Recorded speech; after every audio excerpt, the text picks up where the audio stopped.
హనుమతో సంబంధం, హనుమ మాటలు, హనుమ స్తోత్రం మిమ్మల్ని ఉద్ధరించేస్తాయి. మీకు ఇవాళ ఇంత పరమ పవిత్రమైనటువంటి రోజు కాబట్టి మీకు ఒక యథార్థమైన విషయం జ్ఞప్తి చేస్తాను.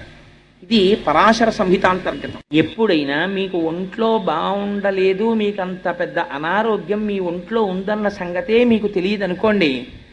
అలా తెలియని పరిస్థితుల్లో అనుకోకుండా ఎప్పుడో హాస్పిటల్కి వెళ్తే డాక్టర్ గారు చూసి, అమ్మో మీలో చాలా తేడా ఉందండి, మీకు తెలియట్లేదు, కానీ ఓసారి బలనా టెస్ట్ చేయించండి అని ఏదో టెస్ట్ చేసి, అయ్యా మీకు తెలియదు కానీ మీ జీవితంలో చాలా ప్రమాదకరమైన వ్యాధి లోపల పొంచి ఉన్నది అంటే, అలాంటప్పుడు ఏం చెయ్యాలి అని అడిగితే ఏం చెప్పారో తెలుసా పెద్దలు?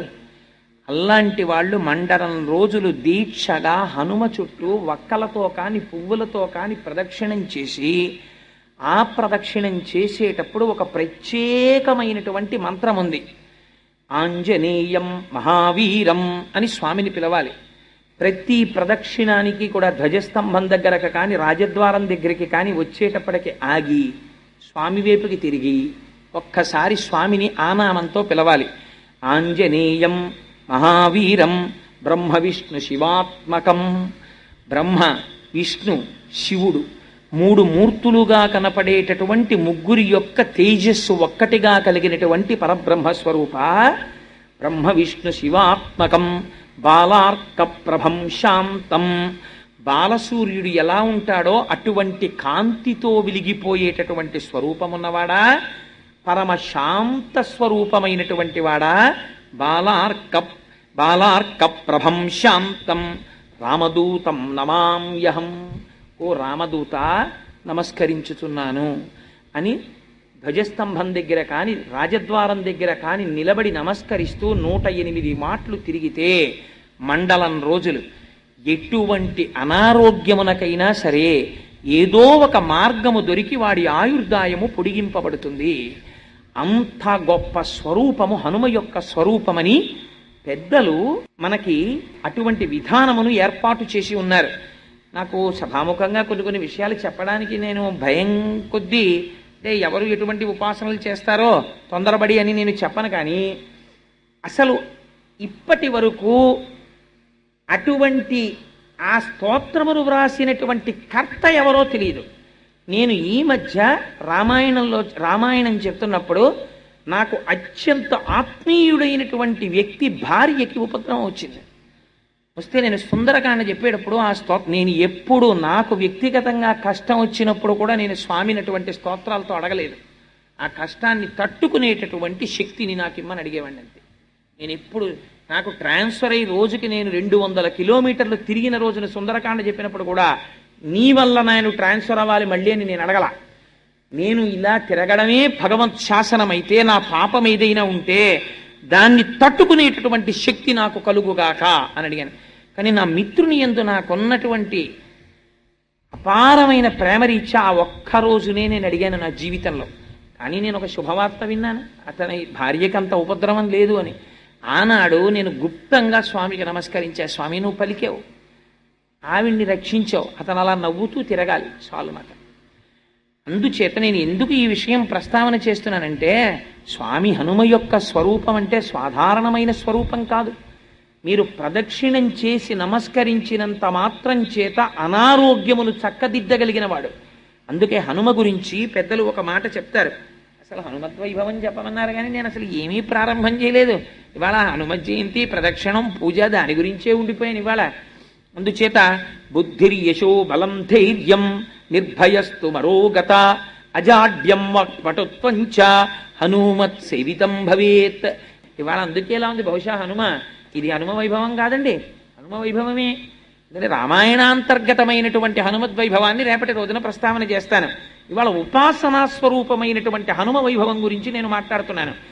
మీకు ఆశ్చర్యం ఏమిటో తెలుసా అండి, శ్రీశైలంలో కొన్ని రకాల బీరపాదుల మీద హనుమకెదురు నిలిచిన హనుమతో వస్తాయి. అలాగే తెల్ల జిల్లేడు చెట్లు కొన్ని సంవత్సరాలు బతికితే వాటి మొదలుకి హనుమకి ఎదురు నిలిచిన హనుమ వస్తారు.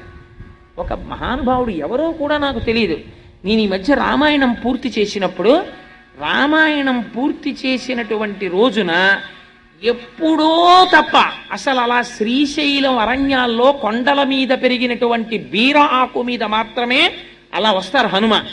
అటువంటి ఆకు ఎక్కడ సేకరించాడో ఆయన అట్ట మీద పెట్టి ఫోటో కట్టించి దాని వైభవంతో కూడా రాసి నాకు తెచ్చి బహూకరించి వెళ్ళిపోయాడు. ఆయన ఎవరో ఇప్పటికి తెలియదు, నాకు ఇప్పటికీ తెలియదు.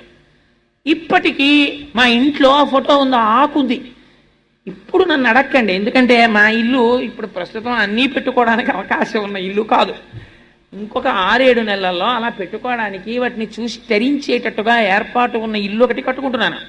ఓ ఫ్లాట్ ఒకటి కొనుక్కుంటున్నాను. దానికి మా దొరగారు అవి పెట్టుకోవడం కోసం ఎంత అహర్నిశలు శ్రమిస్తున్నారంటే, ఆయన వాళ్ళ పిల్లల గురించి కూడా ఆలోచిస్తున్నారో లేదో, ఆయన గురించి ఆలోచిస్తున్నారో లేదో కానీ కోటేశ్వరరావు గారి ఇంట్లో ఆయన రోజు లేవగానే చూడాలని కోరుకున్నవి పెట్టుకోవడానికి వీలుగా కబ్బోర్డ్స్ ఎలా ఉండాలన్న దాని మీద అధ్యయనమే ప్రస్తుతం ఆయన పని. అంత కష్టపడుతున్నారు మహానుభావుడు. అలా పెట్టిన నాడు మీరు ఎప్పుడైనా మా ఇంటికి వచ్చినప్పుడు మీరు ఆ హనుమ యొక్క స్వరూపాన్ని దర్శనం చేద్దరు. కానీ హనుమ ఇప్పటికీ అలా కొన్ని పాదుల మీద కొన్ని చెట్ల మీద వస్తారు, వాటిని తెచ్చి ఉపాసన చేస్తారు. స్వామి అలా ఉంటే స్వామి సర్వకాలముల యందు కాపాడతారు. సరే, నేను ఇంతకీ ఎందుకు చెప్పానంటే ఈ మాట, బుద్ధిర్యశో బలం ధైర్యం. ప్రతిరోజు ఒక్కసారి పిల్లలు కాని పెద్దలు కాని హనుమ యొక్క మూర్తి ముందు నిలబడి, హనుమ యొక్క మూర్తి లేని ఇల్లు ఉంటుందని నేను అనుకోవట్లేదు, నిలబడి ఒక్కసారి స్వామి అని ఇలా నమస్కారం చేశారనుకోండి, ప్రయాణానికి వెళ్లే ముందు హనుమ యొక్క నామాలు కొన్ని ఉన్నాయి. ఆ నామములను మీరు ఒక్కసారి చదివి బయలుదేరారనుకోండి, ప్రయాణ కాలంలో వెడుతున్నప్పుడు మీకు ఏదైనా ప్రమాదము జరగవలసి ఉన్నది అనుకోండి, గ్రహరీత్యా, అప్పుడు యాక్సిడెంట్ అంటారు, ప్రమాదం జరిగి నెత్తురు చిందవలసినటువంటి రోజు గ్రహస్థితిలో వచ్చిందనుకోండి, అప్పుడు మీరు హనుమానం జనాసూను వాయుపుత్రో మహాబల రామేష్ట ఫల్గుణస్సక పింగాక్షో అమిత విక్రమ బుధదిక్రమణశ్చైవ అని ఆ నామాలుంటాయి. ఆ నామాల్ని మీరు ఒక్కసారి చదువుకునేవి ఎన్నో ఉండవు. ద్వాదశైతాని నామాని కపీంద్రస్య మహాత్మన, 12 నామాలు. 12 నామాలు చదివి మీరు వెళ్ళారనుకోండి, ఆ రోజు మీకు ఏ చెయ్యి తెగిపోవడమో, కాలు తెగిపోవడమో, తల పగిలిపోవడమో అయిపోయి నెత్తురు వరదలై కింద పడిపోయి స్పృహలేని స్థితిలో ప్రాణాపాయమునకు వెళ్ళవలసిన వాణ్ణి స్వామి ఏం చేస్తారో తెలుసా అండి? మీరు బస్సు ఎక్కుతూ ఉండగా పైకి లేచిన ఏ రేకో కాలుకు తగిలి ఒక్క నెత్తురు బొట్టు కారి వదిలిపెట్టేస్తుంది. జరగదా? జరుగుతుంది. ఎలా? వరద కింద వెళ్ళిపోవలసిన నెత్తురు ఒక్క బొట్టుతో కింద పడి వదిలిపెట్టేస్తుంది. అంత శక్తి స్వరూపం స్వామి, మహానుభావుడు, పిలిస్తే పలికేటటువంటి స్వరూపం హనుమ. అందుచేతనే బుద్ధిర్యశో బలం ధైర్యం.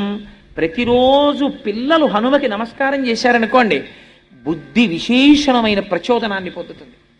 యశో అపారమైనటువంటి కీర్తిని పొందుతాడు. బలం శరీరాంతర్గతమైనటువంటి బలం ఉంటుంది. ధైర్యం, బలముండి పిరికితనముండి ప్రయోజనమేమి? ధైర్యం ఉండాలి. ఆ ధైర్యం వస్తుంది. బ్రాహ్మణుడికి పిరికితనం ఉండడం శ్రీరామరక్ష ఒక రకంగా. ఎందుకో తెలుసా అండి? వాడికి కానీ తెంపరితనం వచ్చేసింది అనుకోండి, బ్రాహ్మణుడికి చాలా ప్రమాదం వచ్చి. అందుకే పురాణాల్లో పాడైపోయిన వాడి గురించి ఉదాహరణ చెప్పవలసి వస్తే బ్రాహ్మణే చెప్తారు. గుణనిధి మొదలైన వాడి ఎక్స్ట్రీమ్స్, వాడు ఉద్ధరించిన వాడే, పతనమైపోయిన వాడే, రెండు వైపులా. పట్టకూడని వాడు బాణం పట్టాడు అనుకోండి, ద్రోణాచార్యుల వారు ధనస్సు పట్టారనుకోండి, దారుణంగా చంపేశాడు. అందుకే కృష్ణుడు పాపం లేదురా అశ్వత్థామహత కుంజరహ అని ధర్మరాజా నువ్వు చెప్పన్నాడు. ఎందుకు? నువ్వు గురువు, బ్రాహ్మణుడివి, ఉపదేశం వరకే. నువ్వు ఆయుధం పట్టడం ఏమిటి?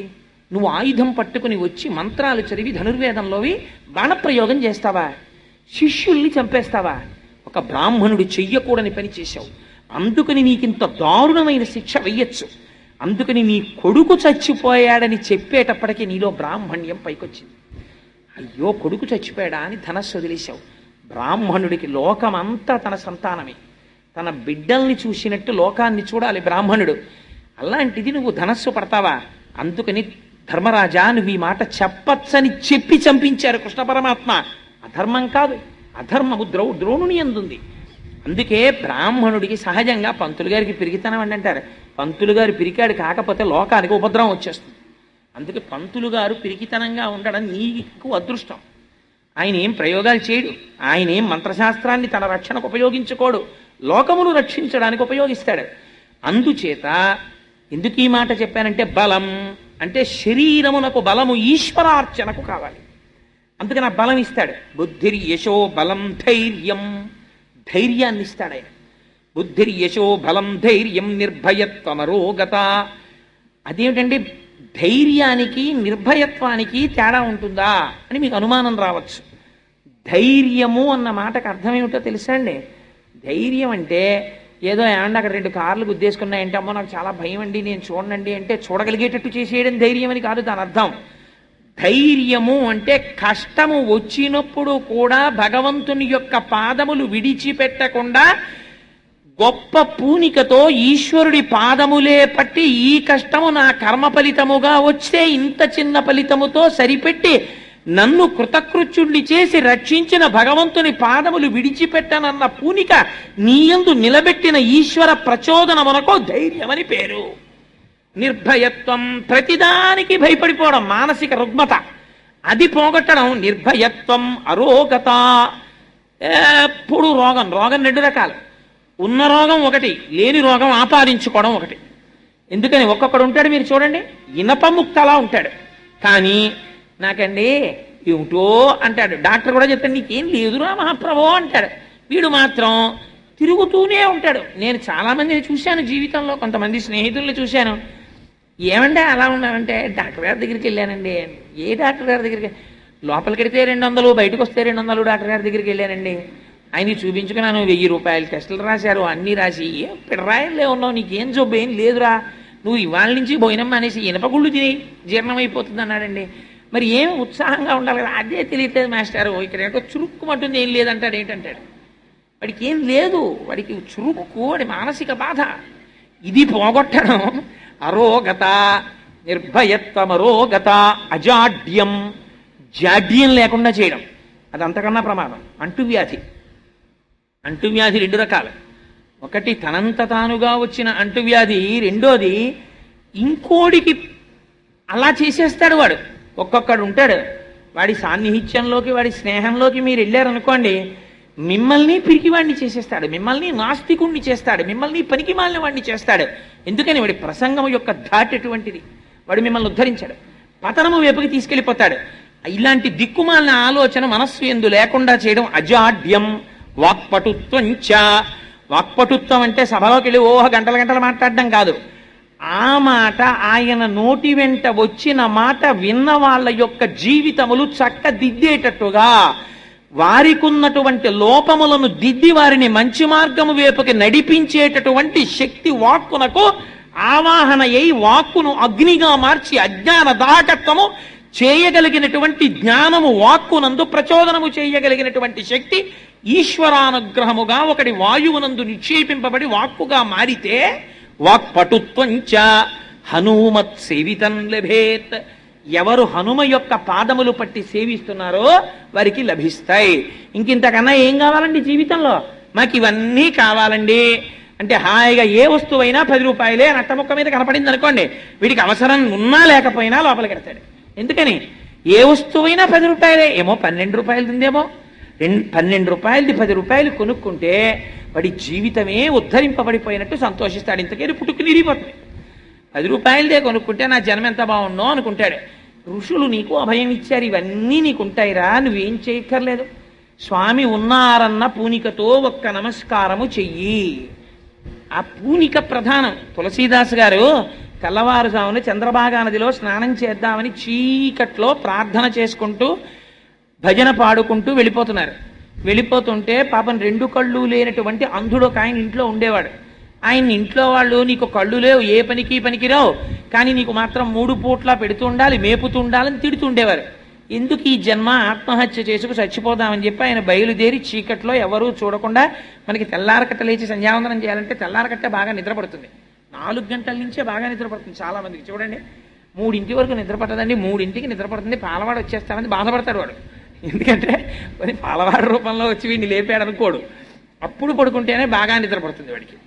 సో నేను ఎందుకు చెప్పానంటే ఈ మాట, ఇంతకీ తెల్లవారుజామున చంద్రభాగా నది ఒడ్డున పాపం తిరుగుతూ స్నానం చేద్దామనుకున్నటువంటి ఆ తులసీదాస్ గారు అనుకోకుండా ఆత్మహత్య చేసుకుందామని చెప్పి వచ్చిస్తున్నటువంటి వ్యక్తిని గుద్దేశారు.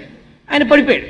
పడిపోతే తులసీదాస్ గారు చూసి ఆయన్ని పైకి లేపి అన్నారు, నాయనా నేనంటే ఏదో భజన స్తోత్రం పాడుకుంటూ చూడలేదు, నువ్వైనా చూడలేదా నాయనా, చూడవయ్యా అన్నారు. అనేటప్పటికీ ఆయన కళ్ళు వచ్చేసాయి. మహానుభావ మీరు చూడండి అనేటప్పటికీ కళ్ళు వచ్చి ఆయన పాదాల మీద పడి నమస్కారం చేశారు. నదిని దాటి రాత్రులందు శత్రువులు వస్తారేమో అని పహరా కాస్తున్నారు సైన్యం. వాళ్ళు చూశారు. చూసి గబగబా వెళ్ళి పాదుషాకి చెప్పారు, ఏమి అద్భుతం, తెల్లవారుజామున తులసీదాసు గారు చంద్రభాగా నది ఒడ్డును తిరుగుతూ తిరుగుతూ అక్కడ కనపడినటువంటి ఒక అంధుణ్ణి గుద్దేసి చూడమంటే కళ్ళు వచ్చాయన్నారు. వెంటనే పాదుషా అన్నాడు, తులసీదాస్ గారిని సభకి తీసుకురండి అన్నాడు. తీసుకొచ్చారు. తీసుకొస్తే తులసీదాస్ నువ్వేవో కొన్ని గారడీలు చేస్తావుట కదా, చెయ్యి అన్నాడు. అంటే తులసీదాస్ గారు అన్నారు, నాకు గారడీలు చెయ్యడం అలవాట్లేదు, నేను గారడీ చేసేవాడిని కాను. అంటే ఆయన అన్నాడు, నువ్వు తెల్లవారకట్ట ఎవరో కళ్ళు లేని వాడిని చూడు అంటే కళ్ళు వచ్చేయటు కదా, అలాంటివి కొన్ని ప్రదర్శించి ఇప్పుడు అన్నారు. నేను ప్రదర్శించడం ఏమిటి? అనుకోకుండా నా నోటి వెంట వచ్చినటువంటి మాట అబద్ధం కాకూడదని సత్యం చేసిన వాడు భగవానుడు. కన్నులు నేనివ్వలేదు, ఈశ్వరుడు ఇచ్చాడు. ఎందుకు ఇచ్చాడు? వీడు చూడు అన్నాక కూడా వాడు చూడలేకపోతే వీడు అన్న మాట వ్యర్థమైపోతుందని నా మాట నిజం చెయ్యడానికి ఈశ్వరుడు అనుగ్రహించాడు. అది మరిచిపోయి నన్ను గారడీ చేయమంటాయేంటి? అలా చేసేవాడిని నేను కాను. అలా నేను ఏదో వేళంబరానికి అవి ఇవి చెయ్యను. అది ఆనాడు నా నోటి వెంట అప్రయత్నంగా వచ్చింది. ఆయనకి కళ్ళు లేవన్న విషయం కూడా నాకు తెలియకుండా వచ్చింది. కానీ వీడి నోటి వెంట వచ్చిన మాట అబద్ధం కాకూడదని స్వామి చేశాడు. అంతేగాని అస్తమానం నేను అలా చేస్తానా? అది తప్పు, నేను చేయనన్నాడు. నేను చెప్పినా చేయవా అన్నాడు. నువ్వు రాముడి కన్నా గొప్ప, నేను చేయనన్నాడు. అంటే నేను చెప్పినా వినటం లేదు కనుక కొరడాలతో కొట్టండి అన్నాడు. అహంకారం అనేటప్పటికీ చుట్టూ ఉన్నటువంటి ఆ సైన్యం వచ్చారు, కొరడాలు పట్టుకుని తులసీదాస్ గారిని కొట్టడం కోసమని కొరడాలు పైకెత్తారు. అప్పుడు తులసీదాస్ గారు హనుమాన్ చాలీసా చేశారు. మహానుభావుడు, స్వామి హనుమ మీరున్నారు, నన్ను రక్షించి తీరుతారని మనస్సులో హనుమని ఉపాసన చేస్తూ తులసీదాస్ గారు చాలీసా చేశారు.